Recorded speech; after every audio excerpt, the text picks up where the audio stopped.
Hey everyone, it's Alyssa here from Creekside Simplicity.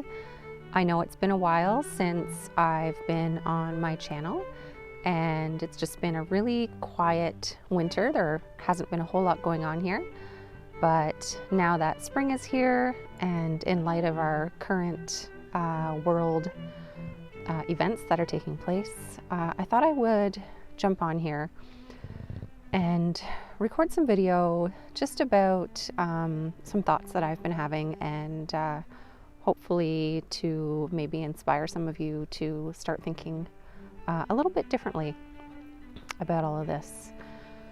So we have always kind of lived our life in a way that we like to be prepared for things, but I don't consider us to be preppers, or what most people would classify as preppers.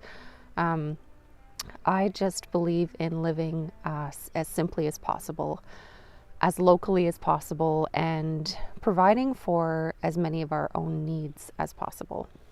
So I certainly don't believe in fear-mongering or anything like that, but I do think that I was never naive enough to think that the things that have happened in our history can't happen again.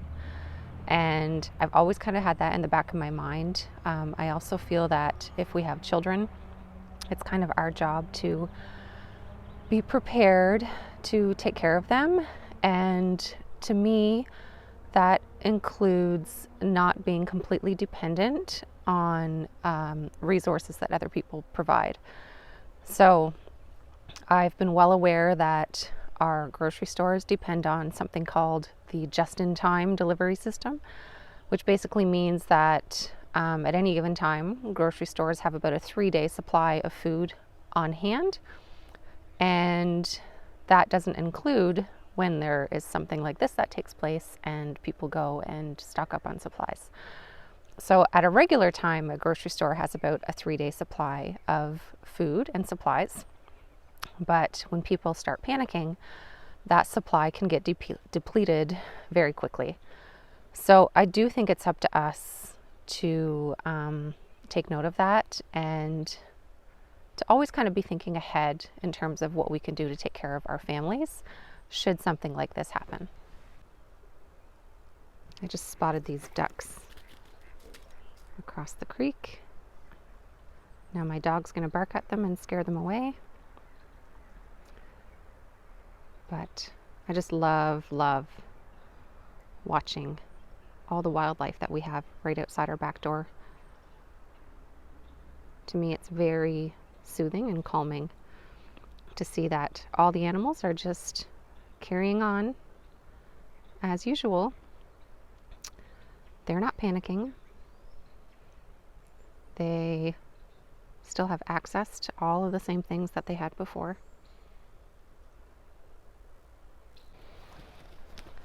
So although I don't consider myself to be in any way an expert about anything, like literally nothing, I feel like I'm constantly on this quest to learn new things, and to think of new ways that we can just become a little bit more self-sufficient in our lives. Not just because, I have this fear of what could happen, but I just think it's a much simpler way to live, and there's a great deal of peace and calm that comes with knowing that you can provide for your own needs. And to me, that's not about stocking up on canned goods and toilet paper.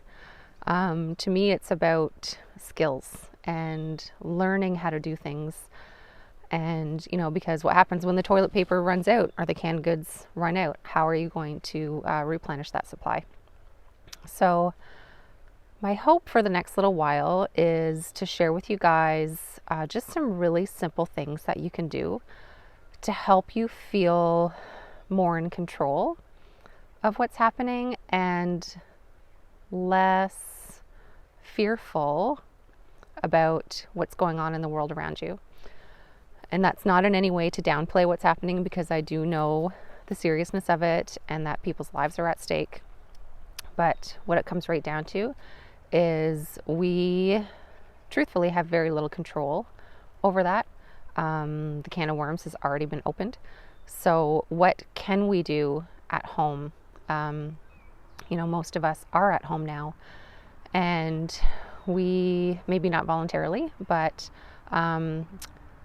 you can make use of this time to learn some new skills, to help your family be just a little bit more self-sufficient, just a little bit less reliant on those grocery stores. And maybe that will help ease some of your fear. And frankly, it's just a lot of fun. We really enjoy learning new things and trying things, and they don't always work out. In fact, most of the time they don't. But we learn from those mistakes, and we try again. So again, I just want to emphasize that I am not an expert. I have a lot of failures, but I think the important thing is that we're open and that we're willing to learn. And I'm kind of excited to share some things with you that I've kind of learned along the way. We've been striving for this lifestyle for many years now, and I don't know, maybe I have something to share that might help some of you. So I'll share some of the things that I feel like you can do right now, even if you have never done any kind of homesteading or gardening or anything like that. Just some really simple steps that you can take to help you move in the direction of self-sufficiency. And even if it only helps you a little bit this time around, the next time something drastic happens, you'll just feel that much more prepared. So a couple of really simple tips would be: start switching out your disposable products for reusables. So we don't really care what the grocery store runs out of in terms of paper products and household products, because we don't generally buy them other than toilet paper. But you can buy, for instance, reusable menstrual products. So you can buy a menstrual cup. You can have reusable cloth pads that you can just keep washing and reusing. They will last for years and years and years. You can just in general start ditching any of your disposable products. We have been using reusables for so long that I don't even remember what we used to throw away. So just kind of take an inventory of the things that you normally buy that you throw away, and think of ways that you can replace those with something that's reusable. Another little tip is to start learning how to make your own cleaning products. They're really, really simple. You really don't need things like Lysol and Clorox. It's really simple to make excellent antibacterial cleaning products with things that are natural and non-toxic and are very, very inexpensive to make. Something else that we're doing is right now is an awesome time to start seeds. So if you aren't already gardening, it doesn't matter if you have, if you live in the country and have tons of acreage, if you live in town and you only have a tiny backyard, or if you live in an apartment and all you have is a balcony or a window ledge, everybody can grow something. So what I would suggest is getting your hands on some seeds, preferably non-GMO, organic, heirloom seeds if you can. I'm going to put in the description a local seed provider that I like to use. So for anybody who's local, that would be a really good option for you.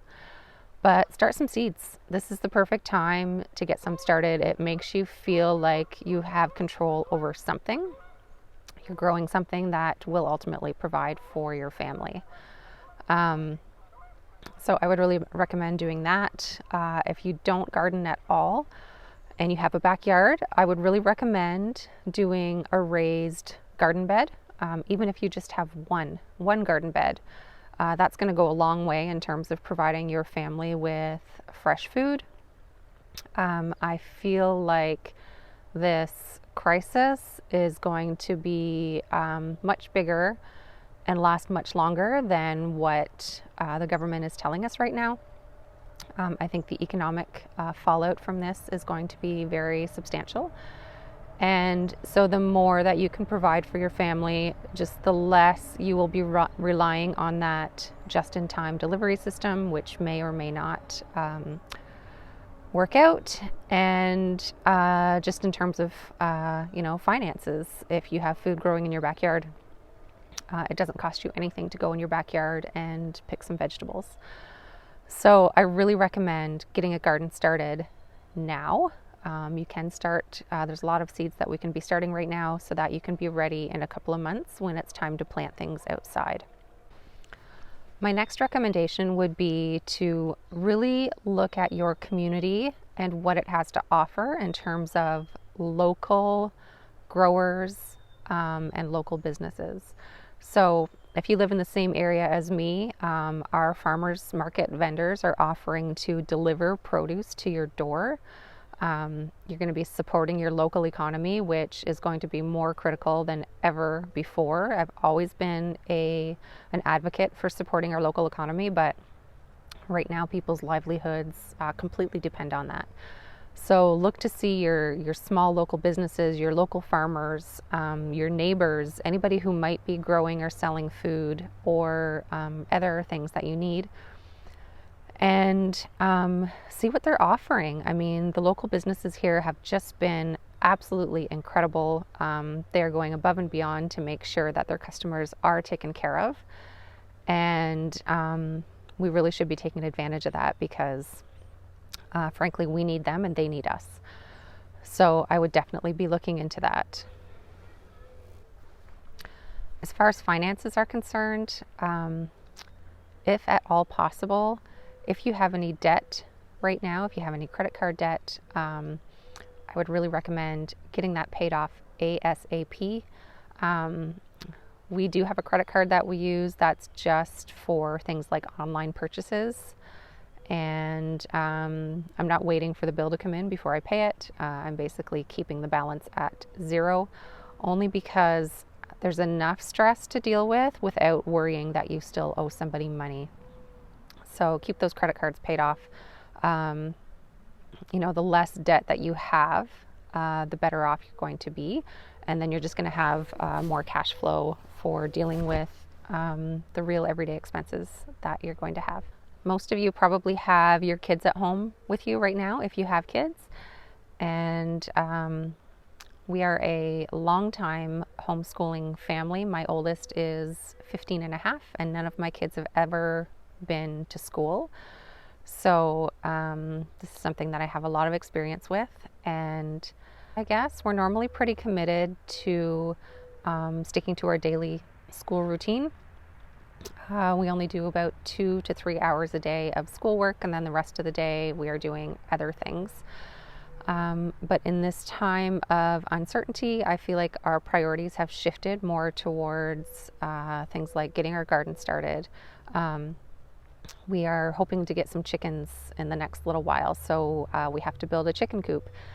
And just a lot of more practical things is what we're focused on right now. So we are not at all concerned about missing out on bookwork. There's always going to be time for that in the future. And frankly, real skills is what's necessary at this point. So those are the kinds of things that we're going to be focused on. And if you have kids at home with you right now, I would really suggest not adding to the stress of the current circumstances by imposing some strict schedules and schoolwork and things like that. You know, it's maybe fun to do a few things here and there, but with it being spring, there's so much that you can do outside and in your yard, and just observing nature and just taking in all of the exciting things that are around us right now that you just cannot get in a classroom environment. So I would suggest just taking this as an opportunity to look at life a little bit differently and not worry so much about the academic stuff. There's always going to be time for that, but you'll probably never have this much time at home with your kids. So think outside the box, be a little creative, go outside, spend some time in nature, and just see what kinds of things you can come up with to do. So over the next little while, what I thought I would do is just do some short little videos on little ways that we are striving to be a little more self-sufficient. And like I said, I am not an expert in any way, shape, or form, but maybe some of the things that I've learned and that I'm learning will help some of you. If you've never gardened before or never made anything yourself, if you're used to buying everything at a store, this is an awesome opportunity to learn some new things and to really just feel more at peace and less fearful about uncertainties. So I'm looking forward to sharing some of those things with you guys, and I hope you guys are at least enjoying some of this time that you have at home and spending with your loved ones. And I will see you guys soon. Bye for now.